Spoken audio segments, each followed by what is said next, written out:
এদিকে ডক্টর ইউনূসের হাতে আর মাত্র 7 দিন সময় বাকি আছে। এই 7 দিনের মধ্যে শেখ হাসিনার পদত্যাগপত্র দেখাতে না পারলে স্বেচ্ছায় ক্ষমতা ছাড়তে হবে ডক্টর ইউনূসকে। হঠাৎ একই শর্ত দিল জাতিসংঘ থেকে। তাহলে কি আবার কাঁদতে চলেছে ডক্টর ইউনূস? রাষ্ট্রপুঞ্জ থেকে বলা হয়েছে আগামী 7 দিনের মধ্যে যদি শেখ হাসিনার পদত্যাগপত্র সাবমিট করতে না পারে ইউনূস গভর্নমেন্ট, তাহলে কিন্তু সঙ্গে সঙ্গে এই ইউনূস গভর্নমেন্ট যেটা তাদেরকে একেবারেই অবৈধ বলে ঘোষণা করে দেওয়া হবে। ডোনাল্ড ট্রাম্প তার ফেসবুক আইডি থেকে পোস্ট দিচ্ছেন যে শেখ হাসিনা বাংলাদেশে ফিরে আসবেন খুব শীঘ্রই। তিনি শেখ হাসিনাকে বাংলাদেশে ফিরিয়ে নিয়ে আসবেন। ঢাকার অভিজাত এলাকায় চলছে গোপন বৈঠক। স্তূপ করা ফাইল ঘেটে ঘেটে দেখা হচ্ছে কোথায় কি আছে। প্রতিটা পাতা থেকে খুঁজে খুঁজে বের করা হচ্ছে গোপন তথ্য। টার্গেট আগামী নির্বাচন। ছক কষছেন 14 জন ইনসাইডার। লক্ষ্য শেখ হাসিনাকে ফেরানো।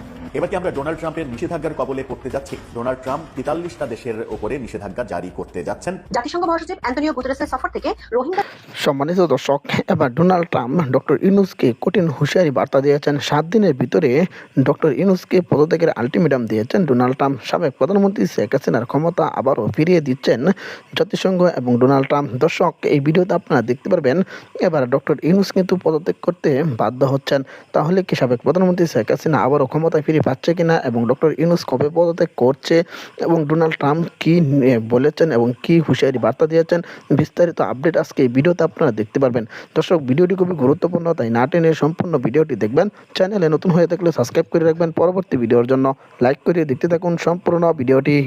পদত্যাগপত্র সাবমিট করতে না পারে ইউনূস গভর্নমেন্ট, তাহলে কিন্তু সঙ্গে সঙ্গে এই ইউনূস গভর্নমেন্ট যেটা সবাই আমরা বলে থাকি একটি ষড়যন্ত্র থেকে আসা অবৈধ সরকার, তাদেরকে একেবারেই অবৈধ বলে ঘোষণা করে দেওয়া হবে। আগামী 7 দিনের মধ্যে শেখ হাসিনার অ্যাজ এ প্রধানমন্ত্রী হিসাবে যে তিনি পদত্যাগপত্র দিয়েছিলেন সেটা রাষ্ট্রপুঞ্জে পাঠাতে হবে, এবং পাঠালে তাকে দেখা হবে সেটা সঠিক কিনা এবং শেখ হাসিনার অরিজিনাল সই তাতে রয়েছে কিনা। যদি দেখা যায় যে হ্যাঁ সেটা একেবারে শেখ হাসিনার পদত্যাগপত্র জেনুইন, তবে এই ইউনূস গভর্নমেন্ট যেটা করবে বা আপাতত তাকে স্বীকৃতি দেওয়া হবে। কিন্তু আমরা ভালো করে জানি যে ইউনূস গভর্নমেন্টের হাতে শেখ হাসিনার কোনো পদত্যাগপত্র নেই, এবং শুধু ইউনূস গভর্নমেন্ট কেন, রাষ্ট্রপতি সহ সেনাপ্রধান কারুর কাছেই নেই, তার কারণ তিনি কোনো পদত্যাগপত্র দেননি। তাহলে কি হবে আসছি সেই বিষয়। খেলাটা কিন্তু সেই সময় খেলে দিয়ে চলে গেছিলেন শেখ হাসিনা, যে কোনো পদত্যাগপত্র তিনি দেননি। যদি দিতেন তাহলে মাঝে আজ থেকে মাস 3 আগে যখনই পদত্যাগপত্রর খেলাটা সামনে উঠে এলো যে উনি পদত্যাগ করেননি, তখনই বিভিন্ন সাইটে তার কিন্তু কপি আপলোড হয়ে যেত, সবাইকে দেখিয়ে দিত যে হ্যাঁ উনি পদত্যাগ করেছেন। কিন্তু কোথাও আপলোড হয়নি, কোথাও সম্মুখে আসেনি, তার মানে সেই পদত্যাগপত্র নেই। যদি থাকতো তাহলে ইউনূস গভর্নমেন্ট সবার আগে তার কপি জেরক্স হোক যে করে হোক তার কপি চারিদিকে সাবমিট করে দিত। নেই, তার জন্যই কিন্তু তখন থেকেই ইউনূস গভর্নমেন্ট একটু একটু একটু একটু করে ব্যাক ফুটে যাওয়া শুরু করেছে। তারা আসল খেলাটা বুঝতেই পারেনি যে এই খেলাটা 5ই আগস্ট কিন্তু খেলে দিয়ে চলে গেছিল, এবং সেই খেলার রেজাল্ট তখন জানা যায়নি, এখন সেই রেজাল্ট সামনে এসছে। কে কতগুলো জিতবে না জিতবে সেগুলো পরের ব্যাপার। এই মুহূর্তে বাংলাদেশের সব থেকে ক্ষমতাবান পার্সন হচ্ছে সেনাপ্রধান ওয়াকারুজ্জামান। জেনারেল ওয়াকারুজ্জামানই কিন্তু সমস্ত কিছু এখন আস্তে আস্তে করে গুটি সাজিয়ে করবেন। আচ্ছা, গতকাল ডোনাল্ড ট্রাম্প তার একটি টুইট আমরা দেখেছিলাম, তবে ব্যক্তিগত টুইটার বা এক্স হ্যান্ডেল থেকে নয়, কিন্তু সেখানে শেখ হাসিনা যে ফিরছেন বাংলাদেশে এজ এ প্রাইম মিনিস্টার, সেরকম একটি পোস্ট হয়েছে। তাই নিয়ে অনেক জল্পনা এবং তার পিছনে কল্পনা অনেক কিছু হয়েছে, ওই ব্যাপারে যাচ্ছি না। ওটা অরিজিনাল নাকি ফেক অ্যাকাউন্ট, যদিও ভেরিফাইড অ্যাকাউন্ট অনেক কিছু দেখে বিচার বিশ্লেষণ করা হয়, তবুও ওটা নিয়ে অত আর জল ঘোলা করে লাভ নেই। তবে যে বিষয়টা সামনে এসেছে তাতে রাষ্ট্রপুঞ্জ থেকে বলা হয়েছে আগামী 7 দিনের মধ্যে যদি শেখ হাসিনার পদত্যাগপত্র সাবমিট করতে না পারে ইউনূস গভর্নমেন্ট, তাহলে কিন্তু সঙ্গে সঙ্গে এই ইউনূস গভর্নমেন্ট যেটা সবাই আমরা বলে থাকি একটি ষড়যন্ত্র থেকে আসা অবৈধ সরকার, তাদেরকে একেবারেই অবৈধ বলে ঘোষণা করে দেওয়া হবে। তার কোনো দাম থাকবে না, ভ্যালু থাকবে না, এবং সেনাপ্রধান আর রাষ্ট্রপতি তাদেরকে কিন্তু রাষ্ট্রপুঞ্জ দায়িত্ব নেওয়ার কথা বলবেন। এবং বাংলাদেশের সংবিধান অনুযায়ী যেহেতু সেখানে জিতে আসা একজন প্রধানমন্ত্রী তিনি পদত্যাগ করেননি, তাই সংবিধান বলছে যে বাংলাদেশের এই মুহূর্তের প্রধানমন্ত্রী শেখ হাসিনা। রাষ্ট্রপুঞ্জ কিন্তু প্রেসারাইজ করবে বাংলাদেশকে, ইউনূস গভর্নমেন্টকে আর করার কোনো প্রয়োজনই থাকবে না। সেনাপ্রধানকে এবং রাষ্ট্রপতিকে বলবে যে ইনি হচ্ছেন আপনাদের দেশের প্রধানমন্ত্রী, বৈধ, তাই ওনাকে ওনার জায়গা ফেরানোর দায়িত্ব আপনাদের। এটা বিরাট বড় একটা কিন্তু ঘটনা ঘটে গেছে। আগামী 7 দিনের মধ্যে কখনোই জমা দিতে পারবে না। আগামী 7 দিন কেন, 7 বছর 700 বছরের মধ্যে পারবে না। তার কারণ যেই জিনিসটা পৃথিবীতে নেই সেই জিনিসটা কোথা থেকে আনবে? মহাকাশ থেকে নিয়ে আসবে? প্লুটো, বৃহস্পতি গ্রহ, বুধ, নাকি সূর্য থেকে নিয়ে আসবে, নাকি চাঁদের মাটি থেকে নিয়ে আসবে? শেখ হাসিনার পদত্যাগপত্র নেই। ঢাকার অভিজাত এলাকায় চলছে গোপন বৈঠক। স্তূপ করা ফাইল ঘেটে ঘেটে দেখা হচ্ছে কোথায় কি আছে। প্রতিটা পাতা থেকে খুঁজে খুঁজে বের করা হচ্ছে গোপন তথ্য। টার্গেট আগামী নির্বাচন। ছক কষছেন 14 জন ইনসাইডার। লক্ষ্য শেখ হাসিনাকে ফেরানো। গত 15 বছরে শেখ হাসিনা তার নিজস্ব লোকবল দিয়ে সাজিয়ে গুছিয়ে রেখেছেন দেশের প্রতিটি খাত।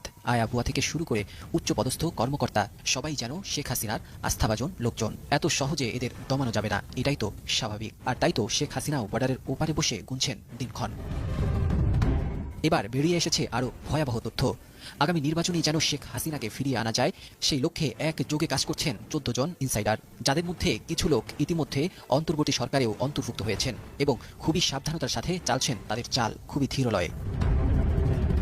সম্প্রতি আল জাজিরার অনুসন্ধানী সাংবাদিক জুলকারনাইন সায়ের তার এক ফেসবুক পোস্টে লেখেন, অন্তর্বর্তীকালীন সরকারের কেন্দ্রস্থলে অবস্থিত কতিপয় উপদেষ্টা যারা অত্যন্ত দূরভিসন্ধিমূলক উদ্দেশ্য নিয়ে সরকারে প্রবেশ করেছে, তারা কিছুতেই সাধারণ নির্বাচনের মাধ্যমে দেশে একটি রাজনৈতিক সরকার যেন ক্ষমতায় আসতে না পারে সেই লক্ষ্যে কাজ করে চলছে। এই চক্র বাংলাদেশ সেনাবাহিনীর ভিতরও অস্থিরতা সৃষ্টির চেষ্টা করছে। এই অনুসন্ধানী সাংবাদিক দাবি করেন, সরকারের বাইরে থাকা এই চক্রের কয়েকজন অনুঘটকের নাম তিনি আগেও বেশ কয়েকবার উল্লেখ করেছেন। যদি অনতিবিলম্বে এদের বিষয়ে যথাযথ ব্যবস্থা গ্রহণ না করা হয় তাহলে বাংলাদেশের সার্বভৌমত্ব হুমকির সম্মুখীন হবে বলেও শঙ্কা প্রকাশ করেন তিনি।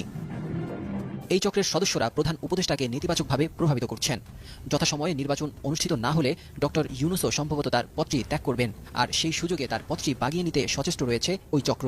সেই লক্ষ্যে তাদের পছন্দের একজনকে কিছুদিন আগে ক্যাবিনেটে নেওয়া হয়েছে বলে দাবি করেন এই অনুসন্ধানী সাংবাদিক।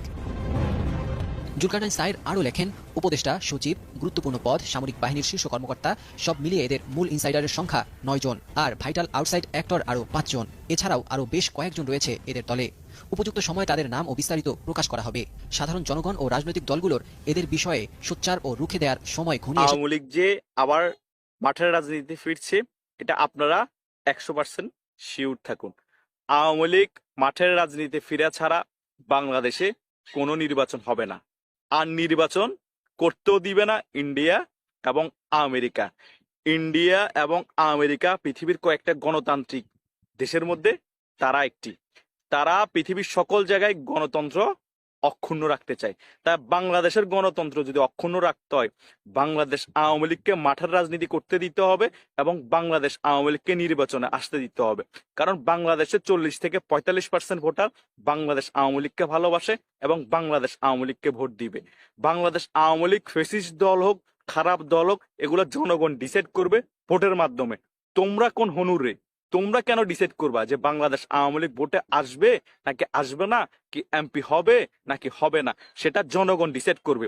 বাংলাদেশ আওয়ামী লীগ খারাপ হলে বাংলাদেশ আওয়ামী লীগের জনপ্রতিনিধিদেরকে ভোট দিবে না, জয়লাভ করবে না, সেটা জনগণ বুঝে নিবে। তাই গণতান্ত্রিক দেশের মধ্যে একটি বড় দলকে নির্বাচনের বাইরে রাখলে কি হয় সেটা আওয়ামী লীগ যেমন দেখেছে বিএনপিকে বাইরে রেখে, তেমনি করে আওয়ামী লীগের মতো বড় দলকে যদি বাইরে রেখে নির্বাচন করার চেষ্টা করা হয়, বাংলাদেশে কোনো নির্বাচন হবে না।